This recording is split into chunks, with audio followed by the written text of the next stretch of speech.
small. Wow, tiny. You are currently listening to Tiny Table, where we explore TTRPGs you might not have heard of. Whether big or small, we hope to cover them all. Because we know that great things can come in tiny packages. And welcome to Tiny Table, where no game is too small. Here at Tiny Table, the game always changes, but our lovely players stay the same. Introduce yourselves, lovely players. This time around, I want to know what your favorite piece of detective media is like on film. Hi, I'm Holly, and I am playing Violet Anderson. And my favorite detective show is Psych, which is on USA. I don't know if it's actually good, but I watched it a lot with my family growing up. And I like it. Hey, it's Skylar, and today I will be playing Sebastian B.B. Moneypenny. And while Moneypenny loves Sherlock Holmes, Columbo, and many others, I never really watched a lot of techno movies. The first thing that came to mind with this question was Inspector Gadget, but I think that my realer answer is probably Death Note. Nice. Yeah. Hi, my name is Neo, and I'm going to be playing Spencer Hart. My favorite detective media is the American interpretation of Elementary, featuring Sherlock Holmes and Joan Watson, played by Lucy Liu. That's right, she's a woman. And I want them to kiss. I want them to kiss too. And I have been, and will continue to be your narrator, Julian. And Neo and I, on a practical level, have the same answer. It's elementary for both of us, but for sake of bringing a different thing to the table, I'm a big fan of all of like the direct to the BBC adaptations of the Hercule Poirot stories that were made in the 80s and feature Peter Ustinov as Poirot, and then later also had a David Suchet. I love that silly detective man. And shout out to the recent ones with Kenneth Branagh as well. I think he's not been the best acted Poirot, but he certainly has the most distinct mustache, so he gets bonus points for that. I would like to give an Bonus points. honorable mention to Detective Conan that I watched in middle school. Some of those episodes I still think about. Oh, yeah. A detective, a barbarian, can really do it all. He's got it everywhere. Brains and brawn. And with that, it's time for us to rejoin our investigators in progress. When we last left our heroes, you all were convening at a Denny's in order to finally start to share notes, get abreast of your collective information on this mysterious case, and establish a grounding framework from whence you shall proceed for the remainder of this mystery. You've just put in your orders for, I believe it was a Grand Slam, and 2 Grand Slams for Spencer, Sebastian, and Violet, respectively. So the waitress dawdles her way away, and you all are left here at the table to discuss. Yeah, I'll be real. I don't have a lot that I'm working with. I was kind of going to the arcade to figure some stuff out, so... I mean, we surely all have different perspectives on the matter. I'm directly related to one of the potential victims of this entity. So that's my cue in, right? You're trying to solve your son's missing crush situation so you can gain his favor. It's tough being a dad in a split household, I can imagine. Deep read, for just so familiar. You already mentioned that earlier. It's just kind of a lot. Anyway. And It's so your laugh. Nothing else about this man has been a lot up to this point. Just a real Joe Schmo of a guy, Sebastian B.B. Moneypenny is. really screams midlife crisis. How old are you, man? Like 45? I will beg your pardon. I am still in the prime of my youth at 39. Does BB Moneypenny look like a good 39? He looks all right. Hair's in good shape. How's that aside skin doing? What? He's rich. It's probably fine. Okay, true. He can afford to exfoliate. Yeah, He looks good. Very thorough routine. What about you then? Like, what's your in on this? Oh, You mentioned children in like the hospital for some drug. well, that's not really my in. That's just something I heard around town. I can get back to that. I guess mine's kind of a bit more of a non-traditional one. A kid that goes to the summer camp that I work at, and I just became close to the family. Okay, so you're like me. We know a kid who's been targeted by these entities. How old was that kid? He's 8. Okay, so we know it at least starts at 8 years old and can go up to 13, which is about how old Noah is now. That's my younger brother who's got pulled by this angel. So if we're sharing notes, I've had a direct encounter with a potential victim, and I've had a direct encounter with the entity. You had a direct encounter with the entity? Yes. Entity. So I had contact with these entities, though I was unable to perceive it.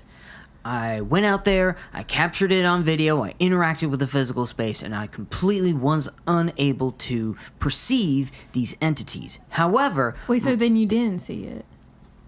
Doesn't interaction fundamentally mean that, like, one of your, like, senses was triggered, or you, like... If I said I interacted with an alien, but I just, like, went outside and ran around at, like, an alien someone said was there, but I didn't, like, touch anything or get video. Yeah, okay, so, like, when you go to, like, a house that's been robbed and you're looking around like, gee, you know, I guess I'm missing some stuff or whatever, you know, I didn't interact with the criminal, so therefore there's no crime. Obviously there was a crime and there was a criminal, and, you know, just because you're interacting with stuff you quote-unquote can't see, that doesn't mean you're not interacting with one. All right, I'm sorry. I think I came in a little hot.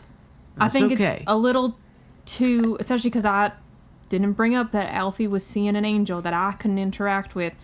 I think it's a little bit too much of a coincidence to believe that that's not something. I think that maybe it's just a bit more simple than that. I mean, from what I've heard, there's some sort of weirdo going around who's doing some of these kidnappings, and obviously some sort of hallucination. The girl who I interviewed and the woman who I spoke to, the family I spoke to said that their daughter had a similar hallucination about some sort of angel, and it seems the same perhaps in your case. I think this machine's just doling out drugs, and we gotta, like, break the machine. Well, My brother would not take strange drugs and Alfie, from a machine. Forcefully. But Alfie Like, didn't maybe there's like a needle in, like, the... I don't think so, because Alfie's brother, Brett, was with him and would have seen something, and nothing seemed wrong with Alfie. But also, I don't think it's drugs, so I heard this rumor. I haven't spoken to them. If I saw nothing at the arcade, I was going to go to the hospital. But anyway, these 2 teens, Mason McDonald and Amber Lane, they got hospitalized from an abuse of a drug. And get this, it's called Angel. Yeah, that's just cocaine. No, it's something different.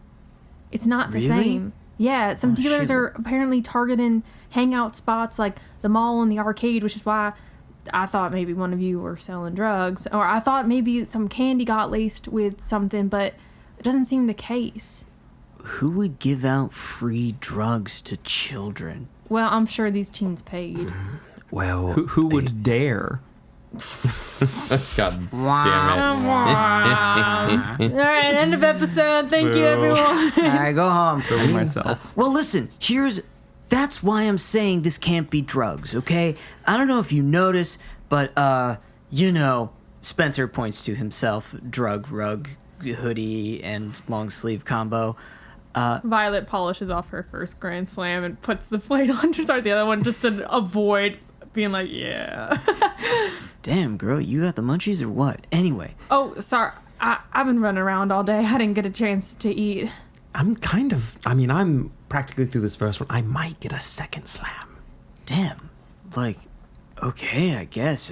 Damn, your munchie game is crazy. Anyway, look. You don't really look like you do drugs, Miss Camp Counselor, and you look like you did a lot of drugs back in the 80s, and that kind of left you in a haze. But if you'll remember... Wow. Again, just so overly familiar. And you're rich, very dude. rude. Come on, rich people do drugs. Everyone knows that. Anyways. Yes, currently, not in the 80s. You're doing drugs You're doing right now? drugs right now? No, but You have to tell us if you were doing drugs. No, I have to tell you if I'm a cop. That's different, and I'm not. Yeah, that's right, bro. You have to tell. Are you? Wait. None of us asked. Are you a cop? No, I'm not a cop. Are you a cop? Look at Nod. him. Sorry. No. You're right. Are you a cop? I point to Violet. No. Okay, great. And none of us are cops. Great. You see, pulls out a little notepad, writes something down. You can't see it before the audience. Violet may be a cop. Paused ominously before saying no. But what I'm saying is, I know how a lot of drugs work. Personal experience, unrelated. However, this is really weird. When you hallucinate, right? Because drugs can cause psychosis. Usually you're going to hallucinate different things based on different people. That's why everyone's got a fun story of their first time. It's totally different for everybody, you know? So it's weird that they're all saying the same thing. They're seeing an angel person. And when I said I interacted with it, I meant my camera. I was trying to film it. And I was filming where it was in physical. My brother was telling me, no, it's to your left. Whoa. No, you're right in front of her. And I was trying to film it with my camera, but it would not show up in my camera. I did not pick up any readings on the audio. I even moved my hands in front, in around the space, and the angel would just quote unquote move out of the way. So whatever this thing is, it is clearly entities that are capable of manipulating the minds of children, because I don't know anybody who's gone missing over the age of 13 plus. And also, if it was a That's drug, my guess. wouldn't it have worn off by now? Alfie went to the arcade 2 days ago, and he's been trying to. Violet thinks for a moment about trying to get Spencer to say what happened to his brother, but then it's like, no, I should just trust this guy. It's like, Alfie's been trying to run away from home. They practically have to put locks on the door to keep him from just bolting out towards this angel. That's what happened with Noah. He just climbed out the window and started running. I had to catch him. So Same thing happened to Millie, the girl who I've been looking into. Right. According to her family, just ran out, and it seems like what was sort of the time frame for your two incidents? From what I heard, and from what the family told me, went out on this most recent Thursday to this arcade that they don't normally go to. You know, not unusual for this girl to go out and play games with her friends. But after that Thursday, Friday seemed to start seeing the angel, and was last seen 2 days ago, which I believe in game time is Monday because it's currently Wednesday. So that's only, 4 or 5 days for this to kick into full effect? I don't know if the timeline's the same for you, too. I mean, I don't know if it is a whole thing about kicking into effect. Alfie is younger, so he can't, maybe like Noah, climb out the window, or doesn't have the idea or still has the childlike fear of falling, versus you two are dealing with older kids, teens. Yeah, Millie's 13, 14. Yeah, Oh, no, and- She should be 15. 15. Same age as your son. Oh, yes. Whoa, yeah, Millie's okay, 15. that's new information. It can go beyond childhood. Because, I look into the unknown, right? I look into things that are not documented, or not officially declared document by scientists. Like what? Like Bigfoot? Yes, exactly like Bigfoot. Bigfoot is a subspecies of a greater mountainous ape that has allowed itself. It's kind of basically like a leftover Neanderthal from the ancient cave periods. They did not die out. They just went into underground cave systems. That's why they pop up all over Appalachia. Well, have you found any evidence of any cryptids in our town? No, but I have really strong theories. Oh. Okay, so there are sometimes there's weird residue, and I'm really trying to, some of it may be ghosts or spirit entities. I think we're dealing with some kind of, psychic dealing entity, right? Because it doesn't seem to have a concrete material form, but it does conquer the minds of several people, and it expands beyond children into teens. I thought first it was a kind of fairy rules, where it's like pure of heart, but like even fairies, right? Is it magic or is it, undocumented science? That's, up to debate, right? I'm in more of the like, this is an unexplained creature or, animal that has influence over others, rather than like, this is magic. Although I don't know, man, like sometimes people do that fucked up magic shit in their closets and they draw those satanic stars. They're cool and all, but like, how real are they is another debate. You know what I mean? But I still don't want to fuck with it. I just feel like I keep getting a lot of flack for being the weird one in this like particular instance. Like, come on, this is a little ridiculous. Like, right? What? I mean, thousands of new animal species are discovered No, not every the Bigfoot year. thing, like the angels being aliens or whatever. I never said that they were aliens. I said that they were an entity. Whether from our star system or outside of it is still unknown. Okay, well, I mean, it's certainly weird that maybe the would've- visions are the same, but I just feels like a bit of a stretch. Why don't we just play the game? I think we should definitely play the game, and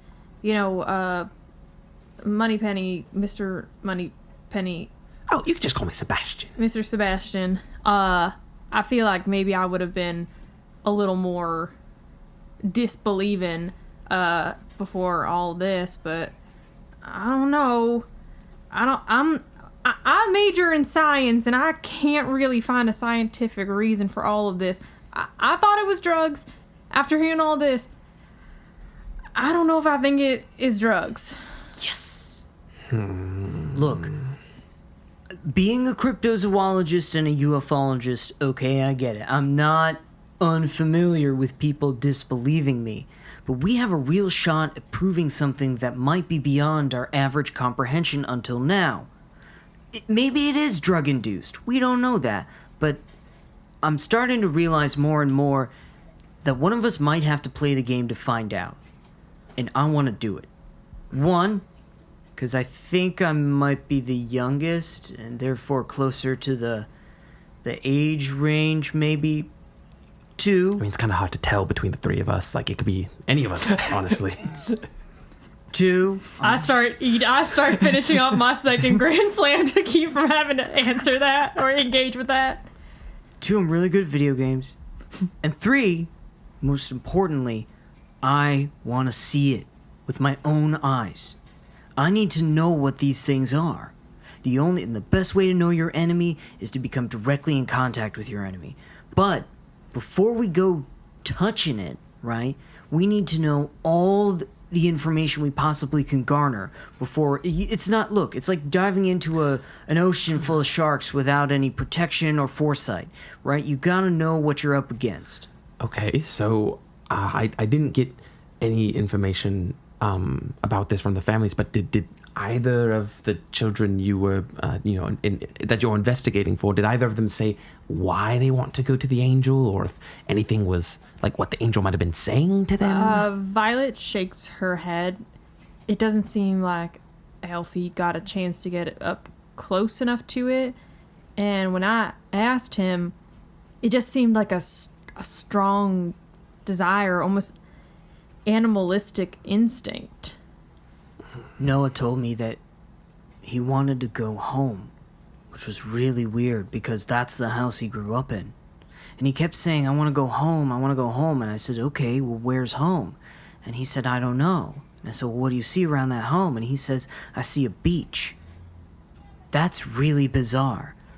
I don't know if all these kids are saying the same thing, if they see the same house, but this entity is capable of manipulating memories because it implanted the idea of this home, which he wants to desperately return to, which is on a beach somewhere. Maybe we could go search the coastline, see if we can find a house or something like that, or more importantly, I'll play the game and I can figure out where this home, maybe I'll have this need to go to this home, and then I can figure out where it is, or maybe I see a different home. A lot of variables will become clear when I play the game. But before we do, we need more time. Does anyone have any other notes? I've pretty much spilled my whole guts. I've had a direct encounter with a child affected. It's been like a few days. He told me if I play the game, I'd understand. And it seems to like not appear physically, but Noah said it appeared on the camera. He could see it in person and on the screen.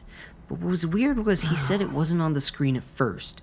It's almost as if the angel moved from reality in the, from the 3D space that we call Earth onto the digital screen and then back to the real world, almost as if stepping off camera, like switching between dimensions. So this thing can enter computers, which makes sense. It comes from an arcade machine. It's a cybernetic... Well, it's not a psychopomp, but I can't really think of anything else. Maybe it is kind of a psychopomp, because it might be leading these kids to their death. So it's a cybernetic psychopomp ghost. Alien entity. I haven't decided yet. So Violet will say, okay, I think we should pay the check, get out of here. I do have an acquaintance in the medical program who is doing some hours at the hospital. I'm going to text her real quick and see if... I don't know if she'll be allowed to tell me anything, but maybe I can glean a little bit about, hey, what's happening to these teens? Oh, hi, can we get the check, and can I get some hash browns to go? Sure thing, darling. Thanks. Anyone else anything? Last orders in? Ooh, to celebrate our very first case, we should all get milkshakes. Sure, I mean, if you're buying. Yeah, why not? Okay. 3 milkshakes then? Yeah. I want strawberry. Strawberry for you. Oh, chocolate for sure. I'll just take chocolate, too. Almost had a Neapolitan. All right. We can do vanilla. she turns back. She's like, it was a joke, darling. I'll get you chocolate. Okay.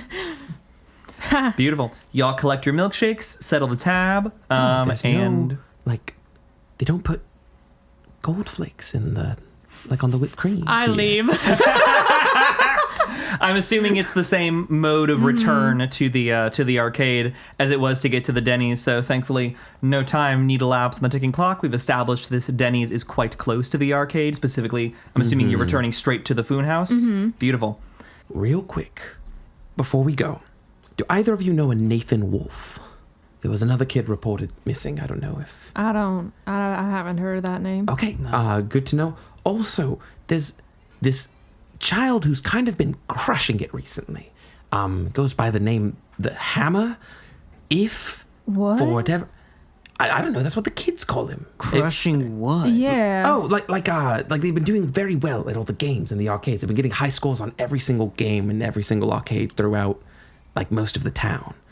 I'm a camp counselor. Can I make some sort of roll to know if I know See if you've heard of the Hammer. You are a camp counselor. or a kid that has a last name that sounds like Hammer or something?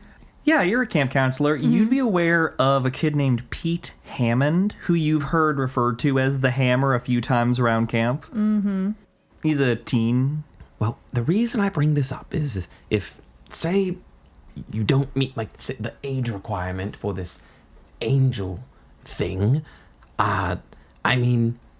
it's likely that the Hammer has or will soon play to try to get the high score, and if that happens, maybe we could just, follow them. Violet looks horrified at this suggestion. Just bait the hook with this child. None of our kid. What do you mean it's none of our kid? Do you have no sense of community? Well, if we follow him, then we could save him and all the other ones. I hate rich people. And with that, y'all head back to the Foon House. I feel like Spencer remembers seeing Ham on the arcade high scores. There was Ben was one of them. That's the kid I talked to. But there was also Ham and There was Try Ham. and so let's. Yeah. Keep eyes out for the Hammer. I should probably keep eye because if you saw those at the Foon House, he's might have already hit it, and could be a victim soon. I think there's only one way to find out, and we drive back to the Food House. It's just as lame as when you were last here about an hour ago. Awesome. There are, at this point, only 2 kids still at the arcade. It seems like the pair who was here together that you witnessed prior, Spencer, have since departed. So Ben is still here, and the other kid whose name you never got is also still here, both playing on different cabs than they had been prior. Josie, the employee, is still in the same spot as she was an hour ago, still behind the counter, chilling. You all walk in. She kind of gives a non-committal head nod in your direction, but other than that, she doesn't engage as you enter. The rows of arcade cabinets still hum and buzz with their various lights and sound effects.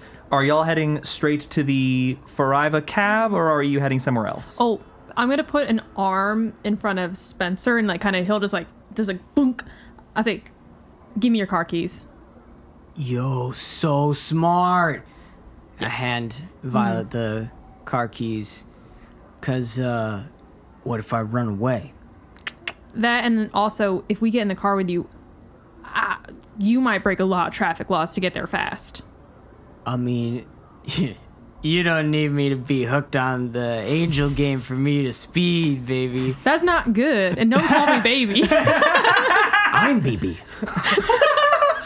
You know what? You're so right. I'm sorry, Violet. That was too familiar with me. And I should totally obey and respect traffic laws and stop doing drugs and clean up my life and become a member of functioning society. Thanks for the reminder. God, you sound like my mom. And Spencer storms off to the Average arcade. 20-something burnout as soon as a woman sets a single boundary. Wow. This bitch sounds like my mom. I love it. Why am I attracted to her? Oh. I adjust my jean jacket. They'll grow out of it. You can't say much, man. You're divorced. And dressed like a pervert. I'm dressed like a detective. Have you never seen Columbo? No.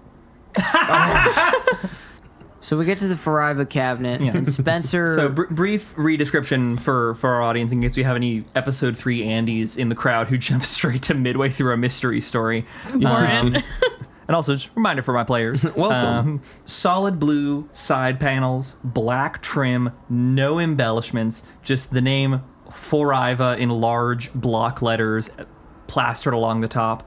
The inset CRT rests on an incredibly bad advertising level of plain title screen. Just the word Fariva in white text and the company name Arcady Works at the bottom. It blinks steadily, white text on a black background, and occasionally, if you leave it long enough, the Fariva logo will just kind of like move up and down the screen to prevent screen burn. That's literally it. This is if you were working in advertising for the arcade, this would not pass first snuff. This is terrible. All right, so before we start clicking the game on, let's inspect the cab a little bit. Notably, no out-of-order stamp or no out-of-order paper is placed upon this. Damn, Josie, I was counting on you, girl. I guess you weren't very charming. Well, Goodbye, the coughs. sometimes... Anyway, whatever. Are we here to solve a mystery, or are we here to make fun of my life? Because I would prefer if you didn't. You could direct your aggression over here to this old weirdo. That's... I feel like I paid for your milkshake. I put quarters what? into the machine. All right. Violet puts quarters into the machine. Whoa, before you put quarters in the machine, let's take a little look around against the cabinet.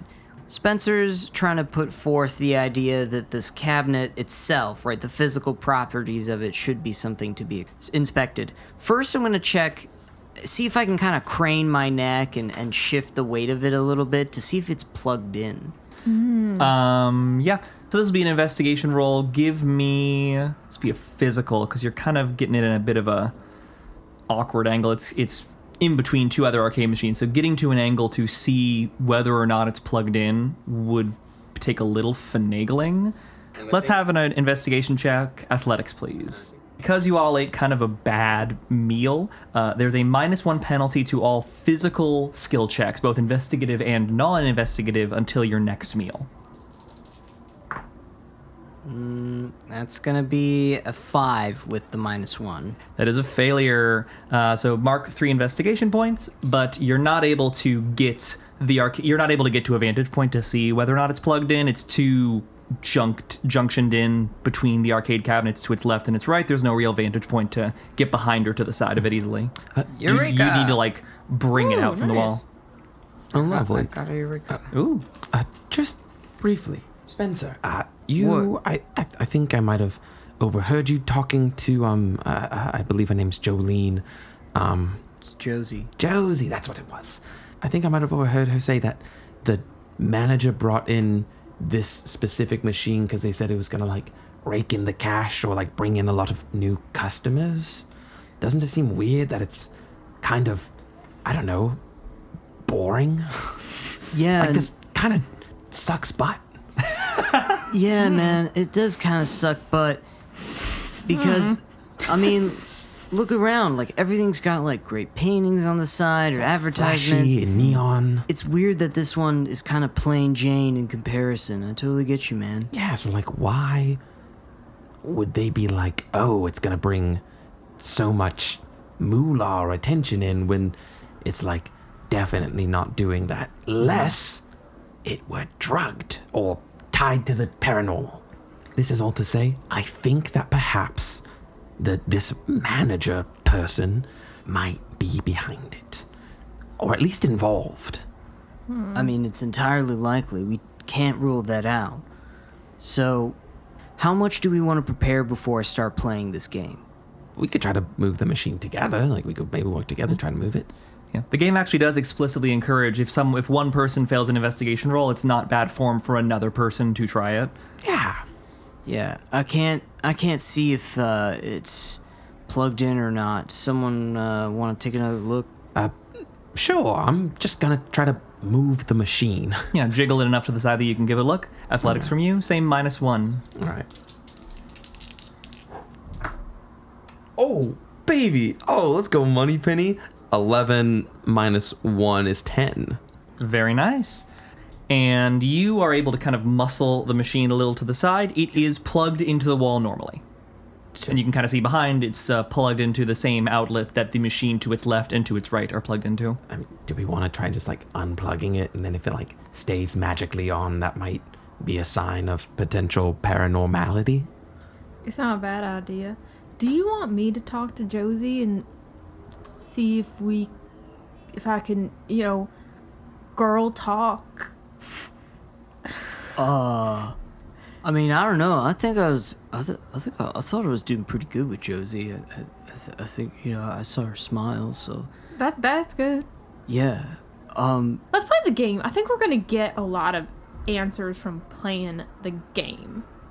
Okay, but just so you know, once I play this game, I'm probably gonna start seeing angels, and it's gonna be about pursuing the angel after that. All right. So do we want to talk to Mr. Foon, right? Because we still got to figure out where this it's gonna thing take, came like, from.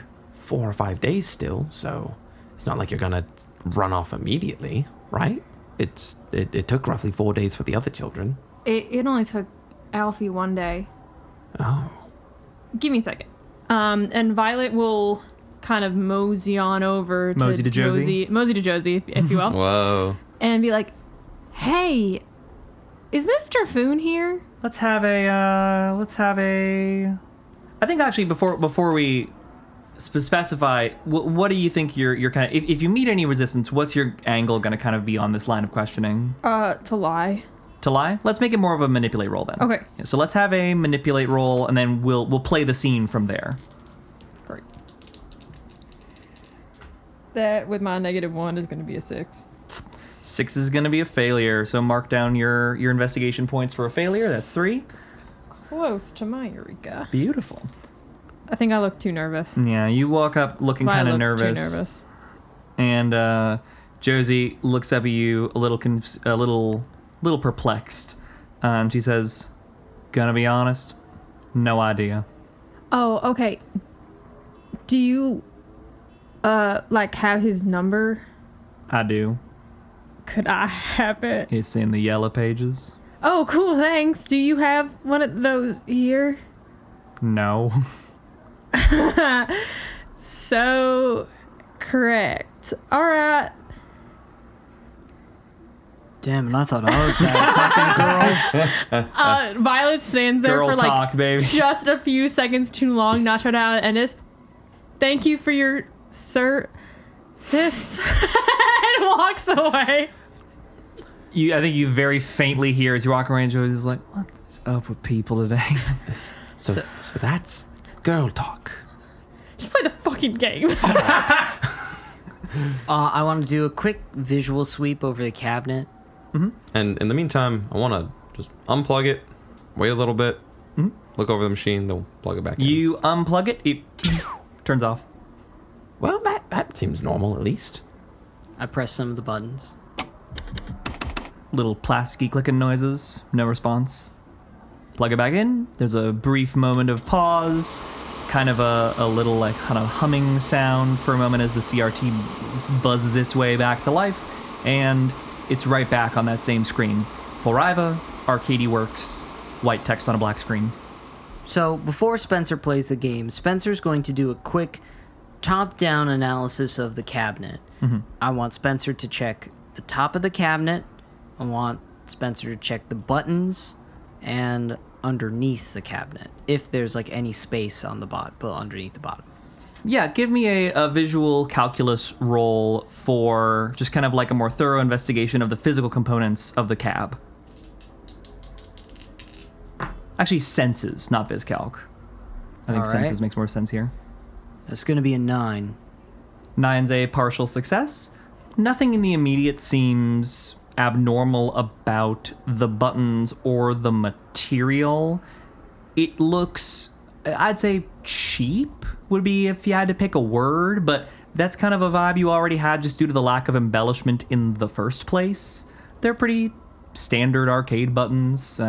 You're not like able to go like, oh, these are Kanbas, or identify the specific manufacturer, but it all looks, on the button and joystick front, it looks pretty standard issue, and the cab is made of what looks to be kind of like, you give it like kind of a knock, thin-ish wood. For a new cabinet, this thing's pretty cheaply made. All right, well, guess I'm going in. Good And luck. You got this. I'm going to slip in a quarter. Beautiful. The machine hums to life. For the playing of the game, this is going to involve rolls of either reflexes or technology. You can roll whichever of the two is better for you, and that'll determine your aptitude of gameplay. Sure. As it hums to life, the gameplay and graphics are a bit dated. This looks kind of like a game that would have come out in the late 80s, which, as a reminder for you and our audience, it's 1999, so it doesn't look like brand spanking new. It's a 2D side-scrolling hack and slasher. Pixel graphics look to be probably 16-bit. The protagonist that you play is a young man with dark hair and a sword who seems to be kind of classic hack and slash, fight your way through a bunch of locations, get to the end of the level. As you put in your first quarter, you begin immediately with gameplay. There's no little text crawl at the start, no context setting, just level 1. You see your young male protagonist, ruffled black hair. You're wearing like pale blue armor in like a muscle cuirass style, holding a longsword straight up in the air triumphantly. He is in what appears to be a graveyard or a cemetery of some sort, and some of the platforming challenges involve like open graves that are hazards you've got to jump over. There is no music. It's just the bleeps and bloops of the impact sounds and the creature sounds of the game. The swing of your sword has kind of like a weighty wind-up. Think kind of like Castlevania 1 whip, where it's like when you press the button. So a lot of the gameplay strategy is kind of built around the timing of your button presses. So as a hack and slasher, it's a little more methodical, a little less twitchy than your gauntlets and the like. Hero moves slowly, jumps slowly, and he's a pretty big target. And the enemies are generally faster and moving in more erratic arcs than he is. Give me tech or reflexes roll. Let's see how you do. All right. I think I put in the quarter and I start jiggling the stick around. I go, oh, wait. Violet, here. I pass you my camera. Oh. And I say, you got to get this on film. Okay. So film me playing the game. Here. You stand in front of the cabinet. Don't touch it. Just stand there. Okay. And I line up the shot. I say, now come over here. Okay. Okay, now stand behind the camera. Okay. So this is the frame I want you to shoot in. Okay, Alright. it has me and the cab, and it's a little bit, space all around me, so you can look for any weird activity on the screen. Okay, got it? Yeah. All right, cool. Moneypenny, after the shot has been established, I think multiple times throughout your playing, kind of like peeks his head over to like be in shot, like waves to the camera. After the second time, Violet will put her out and like anytime you try to move it, it's like just an impenetrable wall. Okay, Moneypenny loves cash. Violet starts to push you, and you're like, All right, sure, got it. And therefore, because I'm acting within my truth, Gotta get this shot. gotta get this shot. Very nice. Smart. You've gotta play good. There's a girl watching. Ooh, true. Contextual -7 to video gaming. There's a girl watching. All right, so that adds a +1, which makes up for the bad meal. It could be reflexes or technology, whichever's better. Definitely technology, for Which sure. isn't even physical, so no penalty. Great, awesome. So I'm rolling with a +3. Very nice. Wow. We got a gamer. Oh my god, that's so good. Okay, that is 11 + 3, which is 14. 14. Holy moly. Sheesh. Okay, so when the game begins, you have 3 lives, little 3 icon in the upper left-hand corner, and you play this first level exceptionally well. One might expect a graveyard level to have like skeletons or zombies jumping out of the graves. The most common enemy in this level is actually like what looks to be, a little tough to tell, 16-bit graphics, large maggots that leap at the hero as he approaches, and it can be particularly hard to time cutting them down with their mid-air arcs, but you've played Castlevania, you've played Castlevania 2 Simon's Revenge, you've played Castlevania 3, and you've played Super Castlevania 4, so you have a very good sense for when to time these swings with the arcs of erratically jumping enemies. Occasionally, a bolt of lightning will strike the ground in front of your hero with very little warning. The player almost has to have known it was coming to avoid being hit, but you have excellent reflexes and are able to keep out of the way. And some of these sequences, you've got to land in just the right spot, and you play excellently. Not only do you not lose a life, you are actually able to get to a position where you defeat all of the maggots in a sequence without getting hit, and you gain a life as a reward. whoa. Eventually, once the monsters have been quelled, a little green arrow appears on the screen saying, "Go!" And a sparkling angel in white robes kind of hovers above the go button, pointing in the same direction. This helps you advance through the level. She appears a few times during your progression.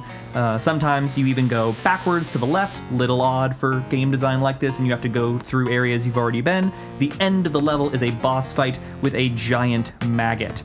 It doesn't attack directly, but it launches little maggots at the hero, which crawl around and attack, just like the ones from earlier in the level. You have a good sense for how to deal swarm bosses like this, and you go, listen, the reason this type of boss is tough, it's because it makes too many enemies. The number one thing to do is to just go absolutely ham on it before it can make too many bad guys. You commit hard to get up right adjacent to the boss's model and mash the attack button and just hope my DPS beats the speed of the maggots, and you are correct. Yes. After the boss is defeated, that green go arrow and angel appears again, and the hero walks off screen. Level 2. Level 2 begins overtly set in a church. Large stained glass windows in the background depicting abstract scenes. However, most churches don't feature moving platforms on chains or ceilings lined with spikes. Must be a Methodist thing. I love this module. That's written in there? That's written in there. That's awesome. Great. The main enemies in this level are floating specters with ragged clothes that float eerily towards the hero, pointing a finger directly at him. They do appear to have mouths beneath their sheer shrouds, but no other facial features. These specters are easily dispatched. The real threat comes from the risk of falling. We've all played level 2 of a beat-em-up game. This is when they say that the platforming needs to start being bullshit, actually. Let's have another tech or reflexes roll. And your truth applies for its 5 rolls, so you'll have that +5, or that +1 for 4 more rolls at this point. All right. 11. 11. Some more excellent play from Spencer. At some points, the hero has to jump between platforms just right to avoid hitting his head on the spikes above. It's doing that whole jump over spiked pits, but your character has a fixed jump arc bullshit, so all you have to rely on is the relative height of the platforms. It's clunky, it feels bad, but we've established you've played Castlevanias 1 through 4. That's nothing to you. Even the points where you've got to kind of lean in close, you can always perfectly judge the height. It's also giving like super ghosts and ghouls. It's giving Ghosts and Ghouls like Ghosts and ghouls 100%. I told you I'm good at video games. The highlight of this level involves the hero jumping from platform to climb up a tall, thin tower with monsters harassing you the whole way up. One of those real bullshit, like if you get hit once, you fall all the way down kind of levels. It can be very hard to avoid an unexpected hit when an enemy pops out, but the hero is a little too quick when controlled by Spencer. When every last enemy has been defeated, the angel appears along with the green go arrow to lead the hero back down the tower he just ascended. There is no boss battle in this level, and after descending the tower, there is a short platforming sequence following the angel off screen to the right, and the level ends. Level 3! The third level starts off in a gloomy, wooded swamp, with water a dark, sludgy purple and trees a muddy brown.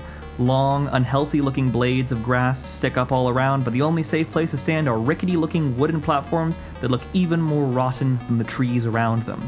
These rickety platforms are as unstable and hazardous as they look, and frequently, the logs and boards that make them up will drop right out from under the hero's feet. Let's have a roll. Ooh, that's good. It's gonna be 8. 8, a partial success.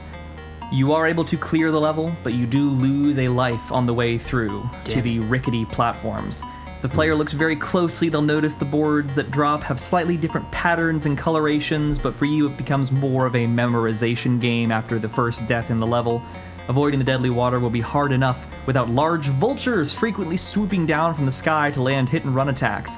Travel across the level is occasionally broken up by moments where the screen stops scrolling to force the hero to fight dozens of monsters at once before the angel appears to say, "Go!" once again.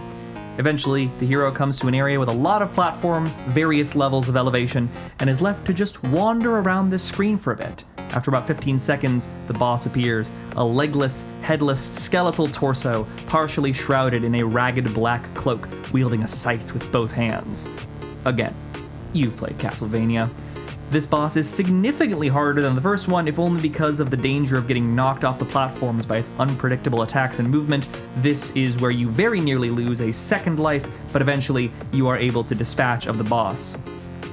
He hovers towards the center of the screen, gradually engulfed in lavender flames as each and every bone falls away one by one into the brackish water beneath. Despite the 16-bit graphics, there's a lot of love put into some of these animations. After this, the hero follows the angel off screen to the left, and the level ends. Level 4! Spencer, are arcade games usually this long? I thought usually the 3-act structure was a thing. Nah, they can go on for as long as pretty much you can go on, which is really great because I'm hitting it hot right now. I'm so glad I have this freaking camera. You know, you're doing good. Oh, watch out, Hammer. Yeah, that's right. I'm coming for you next, Hammer. Spencer's Violet's getting gonna look competitive. really quick through the screen. Now that our team has encountered the angel a few times in game, is Violet seeing anything weird In the camera? through the camera? From, let's have an investigation check. Let's have this be a senses roll. You're looking into a pretty small viewfinder for the camera, so gauging the difference between reality and the film here will give us a sense of things. 7. 7. Mark down a partial success. And as far as you can gauge, you know, it's a small screen, so if there's little details, you might be missing them, but everything on your camera viewfinder looks the same as what you're seeing with your own eyes. Okay. The fourth level starts out in what appears to be a large town setting. The architecture of most of the sun-bleached buildings in the background is unconventional, with open archways instead of doors and darkened, uncovered windows. The sky above is pale and utterly cloudless, and the hero kicks up small puffs of dry white dust with each footstep. Despite this, the gentle crash of ocean waves can be heard in the background. The hero's dark gray shadow is portrayed as a silhouette of his form against the bleached white buildings, its length implying it is somewhat late in the day, and also implying that he is a bit short compared to the surrounding architecture. Sunlight glints off the blade occasionally as the hero moves and swings. There appear to be no people in this town, and no monsters either, at least until the hero gets hit from seemingly out of nowhere. Let's have a roll. Oh shit. Oh, nice. I rolled an 11 plus 3 is 14 again. 14. Crushing it. You are crushing it. Oh. Yet Spencer's again. a gamer. You are able to realize that there are in fact monsters in this level, near invisible pale gray spirits that resemble the pointing specters from level 2, except nearly impossible to see against the pale sky and sun-bleached buildings. It's a bit of like avant-garde game design. It's using the limited 16-bit palette and using colors that are like one hex point away from each other to indicate the difference. You really have to kind of lean in to even notice they're there. Only when they happen to pass in front of the darkened archways or the windows can the player even get a look at their ragged, legless forms, mouthing silent words the player cannot make out. Luckily, the spirits can be dispatched in a single swing, though simply mashing the attack button will leave openings for yourself to be hit. Eventually, the screen stops scrolling and more spirits come in from all sides that must all be dispatched before the angel and green go arrow point you off in the right direction. After a fairly short level with virtually no platforming or jumps at all, the hero comes to a large, full-size mirror framed in glittering gold from which the light bounces in all directions, even piercing the hero's shadow as it passes through the beams. A few seconds later, the mirror launches into the air and the boss fight begins. The mirror actually does appear to dynamically reflect, but it is moving so fast it's impossible to tell what it is reflecting. Pixels in black and blue, silvers and purples rush by on its glimmering surface as it hovers quickly around the screen, launching cascades of white glinting, four-pointed stars in patterns the hero must carefully avoid. It helps if you get in close to get a good idea of how the projectiles are going to move. As the mirror takes damage, cracks start to appear in its surface, warping and scattering the reflection within until it finally shatters completely, reflective shards scattering in all directions as it falls to the floor inert. The angel appears, along with green, go! And Iva follows them off screen, ending the level. Level 5! The 5th level starts out in a lush green forest. Colors dither from green to brown to small hints of purple, red, and blue. Trees, moss, vines, flowers, the entire forest is represented in full and vivid color. The beginning of this level can even make some use of the foreground, with darkened trees occasionally obscuring the actual path. When some bushes are disturbed, they rustle with surprisingly smooth animation, releasing flurries of startled birds into the air. Iva's footsteps kick up the grass and dead leaves when he runs. This section of the level does not actually last long. However, as the forest path soon ends to give way to a cascading waterfall in the background, the entire scene is soon filled with overlapping shades of turquoise, sky blue, and periwinkle, complemented by sprays of white foam and sunlight sparkling on the falling water. If Iva hesitates to move forward for more than about 10 seconds, the angel appears along with the green go to direct them to move forward. In terms of gameplay, this entire level is more about platforming than fighting off monsters, though the occasional deadly vulture does swoop in at just the right frustrating moment. Sometimes, falling debris also poses a hazard. Shall we have a roll? 8. 8. A bare but partial success. You are still losing a life as you complete the level, but complete the level you do. Many of the platforms are almost completely obscured by this rushing tide of water. Sometimes tilting the control stick back and forth for some time is necessary to keep Iva centered on a rocky platform as the player scours the screen for the next place they can jump. This section ends when Iva makes one final leap into a grassy forest path and the angel and green go arrow direct him off screen to the right, ending the level. Level 6! Oh my god. The 6th level starts with Iva standing in knee-deep water in a dark, flooded cave. What little light there is bounces and reflects off his armor, sword, and the rippling surface of the water that drips and pools around him. Pits full of sharp stalagmites, their tips eroded to a needle point, threaten Iva with every jump. Much like the first level, worms and maggots, slick with excretion, are ready to pounce at him as soon as he lands, knocking him backwards into the deadly pits. The sound of ocean waves echo across the flooded cavern, drowning out most other noise. Wanna roll? 11. With an 11, you continue to play with incredible acuity. There are no swooping vultures here, thankfully, but the player still has to watch the top of the screen closely, for one of the many sharp stalactites could break off from the ceiling as soon as Iva passes under them, dropping quickly with almost no warning. At the end of the level is a large area where the screen stops scrolling and dozens of enemies come from the edges of the screen while stalactites constantly fall from the ceiling. Once Iva has fended everything off, the angel appears with the green go arrow to show him where to go and holds an extra life for you for your apt performance. Yes. This is an uneventful level and there is no boss.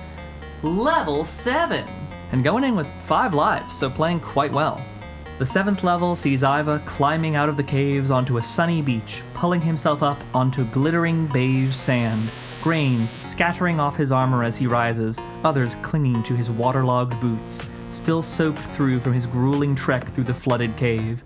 The beach is warm, light reflecting off the gently crashing waves like a rippling second sun. Iva's shadow stretches across the background, where the sand meets patches of scattered green grass, the horizon clouded with streaks of white and pale blue. Iva leaves shallow footprints in the sand as he walks. This is the easiest level so far, and also the shortest. The angel appears, along with the green arrow reading, Home, directing him forward. Only once or twice does a vulture swoop down and attack during normal gameplay. And let's have a roll to see how you contend with these. 8. An 8, partial success. You do lose a life at one point, not to the few swooping vultures, but at one point, later on in the level, an enormous, grotesque, pulsing brain comes into view, laying there on the sparkling sand. Its slimy exterior glistens with fluid reflecting the overhead sun, veins pulsing and popping from between hundreds of wrinkled pink folds. The boss battle begins without ceremony, and the grotesque brain is unable to fight back save for few projectiles, one of which hits you into the water, causing you to restart the level. On your second attempt, it's an easy boss. This is the first boss that Iva has defeated so far without taking at least a little damage on its complete playthrough. When the brain's health bar is completely depleted, the angel descends from above, and the level fades to black. Level 8! The screen fades back in, and on the beach ahead of Iva, he can see a small log cabin a short ways off. His home. Curling wisps of smoke are rising slowly from its chimney. Waves crash loudly on the beach to his right, blowing salty sea air into his nostrils, and occasionally threatening to re-soak his sand-caked boots as the tide rushes up, then slowly retreats back down again, leaving wet sand and white foam in its wake. Where the sea doesn't touch the sand, bits of it glisten in the warm sunlight, rippling like it has waves of its own, no feet having flattened it in such a long time. There is a safe path between the sea and the rough patches of long grass further up. Slowly, the cabin door swings inward, and out steps the angel, a pained smile clearly visible on her sweet face. She raises a hand and gently beckons Iva forward, out of the hot sun. Won't he come home? Is that a dialogue option, or...? I'm asking you. The angel is there in the door, beckoning to you. I'm going in. I gotta know. Alrighty. Spencer turns like, this is the beach. This is the beach in the house with Yeah. the angel, with the home. Yeah, I was, yeah. We gotta go in. I gotta... You inch your way forward, entering the cabin, the door closes behind them, and the screen goes to black. A phone number appears on the screen in plain red text for about 1 second, and then the game shuts down. Despite only seeing it for a second, Spencer will be able to remember it perfectly. Though you can't remember much else. And though neither of you would necessarily be able to remember it off the dome, you've got it on camera. For our two who didn't play, how are you reacting? Wow, jolly good show, jolly good show. That was quite thrilling. Yeah, Spence, that was... That's you good? awesome. You good? You're looking wide-eyed. Oh, yeah. I just... Who's Spence? What? My name's Iva. And that's where we're going to rejoin our investigators on the next episode of Tiny Table. Dun, dun, dun. Dun-dun-dun-dun-dun. Da da da da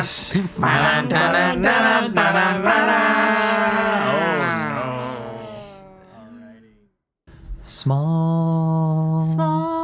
Wow, tiny.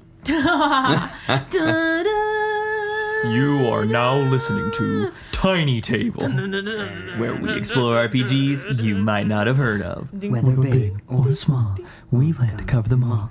Because we know that great things can come in tiny packages.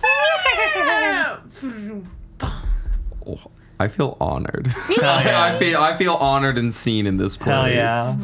Hell That yeah. was beautiful. That was a beautiful a cappella rendition of the Tiny Table opening, everyone. Thank you. Can you imagine if we just I feel did like the our opening again after the opening? Yeah. That's our cold open. Do it again. Listen to it twice. Yeah, Let's yo. do it again. Yeah. Uh-oh. On the Hi, and thank you for listening to our podcast. If you enjoyed this episode, then we'd really appreciate if you left us a review. If you really like what we do here and want to support us further, you can join us at patreon.com/tinytablepodcast. Our business email is also open for inquiries at tinytablebusiness@gmail.com, and all of our socials can be found in the episode description for any shenanigans you might want to follow. Till next time, see ya!